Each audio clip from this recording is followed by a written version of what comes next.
Hey everyone, so today I want to talk about how to travel on prep and not spend a ton extra on doing it.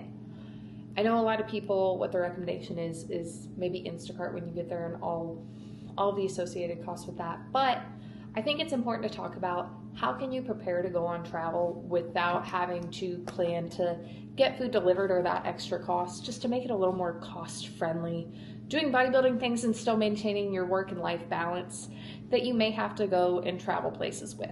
So I thought that it would be fun to go over this.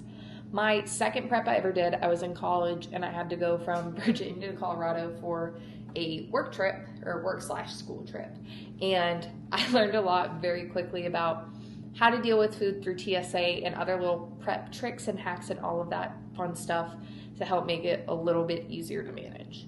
So the first thing I always do is try to just game plan what I'm going to need for the trip. So easiest way for me so that I don't lose my head is I write everything down on paper. I'm a paper girly, not an iPhone list. So if you like a phone list, you can do that. I don't like the little click to check. I like crossing things out and actually highlighting things off. So with this, I have all the clothes I may need, thinking about when I'm doing cardio, when I want to freshen up for, and what other things I may need for my lift, specific shoes since I'm doing a leg day, all of that sort, so that I don't forget anything when I get there and that I can feel prepared and stay on track and stay really motivated with it all. The next thing I did was actually write out all of my meals that I would need. So I planned in advance. If you have a coach, you may want to ask and make sure if they're going to do any diet changes majorly, like change your protein source or change any of your veggies.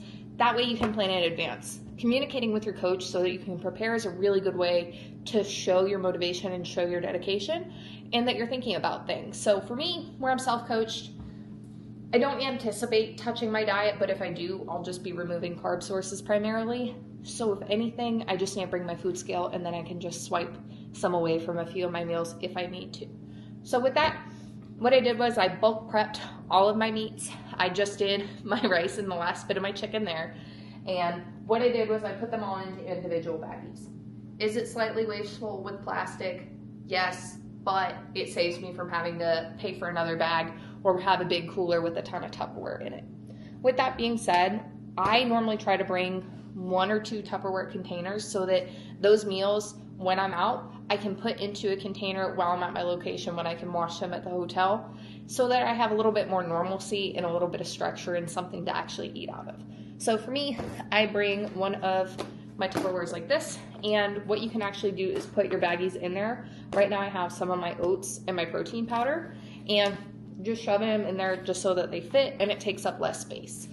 It also means you only have 1 meal prep container taking up your bag versus multiple of them stacked up together, wasting space that you might want to use for clothes or other necessary things. I also, since I'm doing oats for a lot of it, I'm going to bring 1 Tupperware container that I can make my oats in, or given my packing, I was either going to do rice cakes, I may swap it to cream of rice. That way I have something I can make it in that's actually a bowl-shaped container and not super big, given the size of oats I'm going to make. For my fat source, primarily I have it in my meats, but if I need others, I have cashews packed. I pack them in bulk since it's a little less wasteful and I can just easily weigh these out.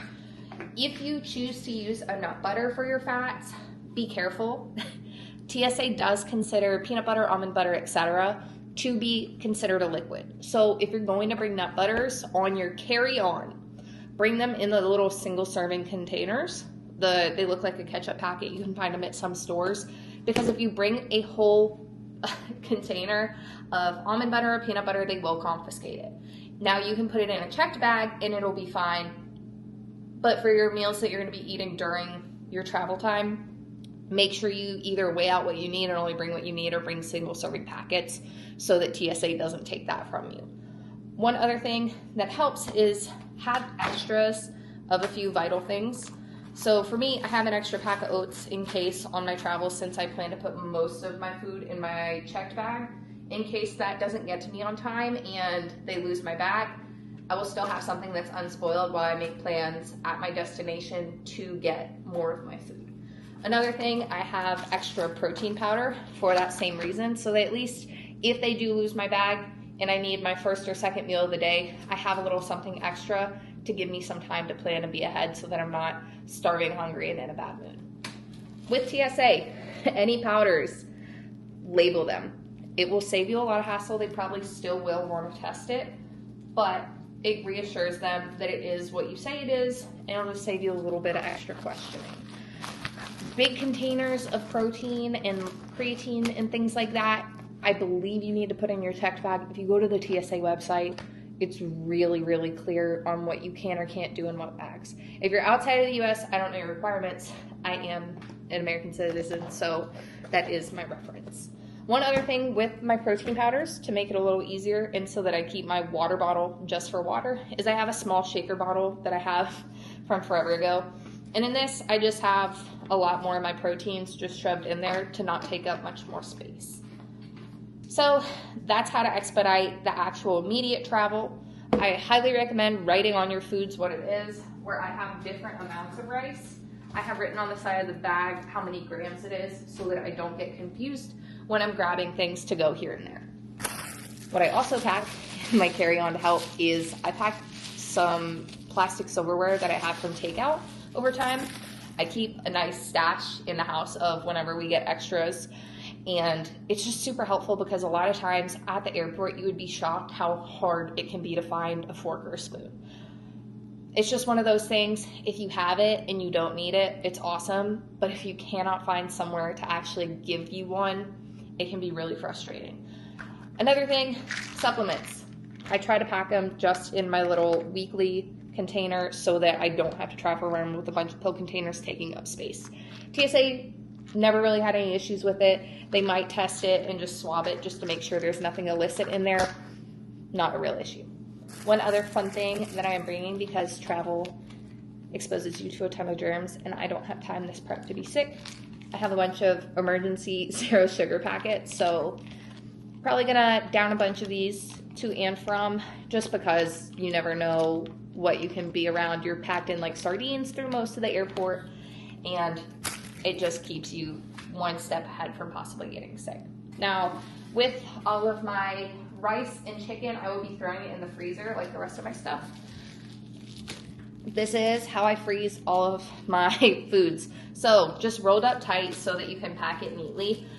If your meals are frozen, they will stay good throughout without an additional ice pack in case you're only doing a carry-on bag. Key thing here, if you're gonna pack an ice pack, it needs to be fully frozen if it's going to be in your carry-on bag.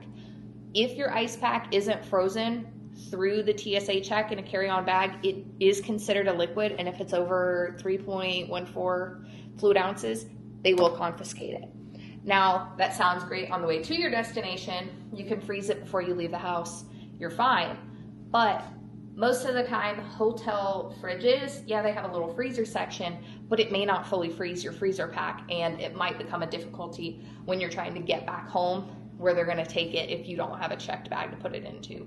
So freezing your actual meals is a really good way to ensure that during your travel, it will stay frozen for the first part, and then it will just be cold until you get to your actual destination and can put it in a fridge.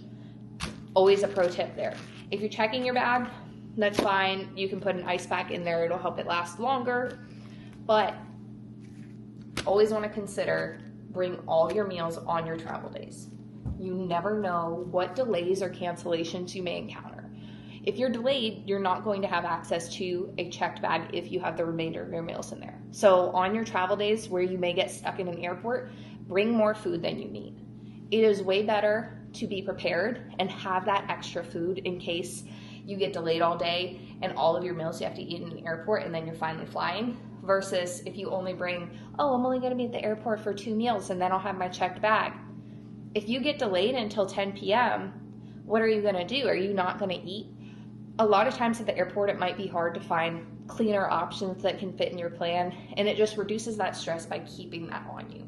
So just be aware and think about it. And even on your travel home, I'm comparing that even where I should be able to be home for my last meal of the day, I'm going to make sure that I have it packed beforehand so that if something happens on my travel or if I get delayed, I'm at least prepared for that situation. So that was just a brief rundown of some travel tips, some travel hacks for going out on prep and not having to spend a bunch of extra money on food deliveries or anything else, just to help with the budgeting process, since bodybuilding in and of itself is already expensive.